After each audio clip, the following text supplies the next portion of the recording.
পশ্চিমবঙ্গের দিকে নজর রাখতে হচ্ছে, কারণ বিগত দিনে আপনারা দেখেছেন যে একের পর এক পঞ্চায়েত হাতছাড়া হয়েছে পদ্মের। এবার আরো এক পঞ্চায়েত হাতছাড়া বিজেপির। নাটাবাড়ি 1 নম্বর পঞ্চায়েত, নাটাবাড়ি 1 নম্বর পঞ্চায়েত এবার তৃণমূলের দখলে চলে গেল।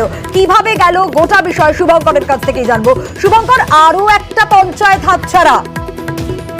হ্যাঁ, একেবারেই দেখো সোনিয়া, নাটাবাড়ি বিধানসভা কেন্দ্রের মধ্যে পড়ে এই নাটাবাড়ি 1 গ্রাম পঞ্চায়েত। গত পঞ্চায়েত নির্বাচনে 17 আসনের এই গ্রাম পঞ্চায়েতে বিজেপি 11টি আসন জয়ী হয়েছিল, তৃণমূল 6টি আসনে জয়ী হয়েছিল। ফলে গ্রাম পঞ্চায়েতের দখল নিয়েছিল বিজেপি।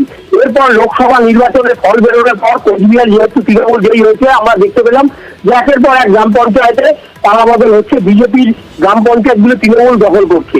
কিছুদিন আগে এই নাটাবাড়ি 1 গ্রাম পঞ্চায়েতের 1 পঞ্চায়েত সদস্য তৃণমূলে যোগ দিয়েছিল। ফলে বিজেপির পঞ্চায়েত সদস্যের সংখ্যা কমে যায়। এরপরই গতকাল রাতে কোচবিহার জেলা তৃণমূল কার্যালয়ে বিজেপির আরো 2 জন গ্রাম পঞ্চায়েত সদস্য তৃণমূলে যোগ দেয়। এর ফলে ওই গ্রাম পঞ্চায়েতে বিজেপির সদস্য সংখ্যা গিয়ে দাঁড়ায় 8 এবং তৃণমূলের সদস্য সংখ্যা গিয়ে দাঁড়ায় 9। ফলে এটা বলাই যায় যে নাটাবাড়ি 1 গ্রাম পঞ্চায়েত এখন তৃণমূলের দখলে। যদিও বিজেপি নেতৃত্বের দাবি যে ভয় দেখিয়ে তৃণমূল বিজেপির পঞ্চায়েত সদস্যদের নিয়ে যাচ্ছে, এসব করে লাভ হবে না। সোনিয়া, বেশ।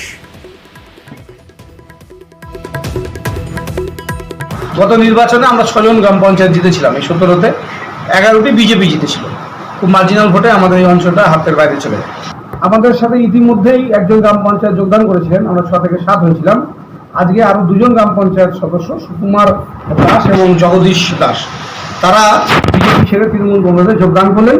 এতে তৃণমূল কংগ্রেসের পঞ্চায়েত মেম্বারের সংখ্যা হলো 6 থেকে দাঁড়িয়ে 9 এবং বিজেপি 11 থেকে এসে 8 হলো।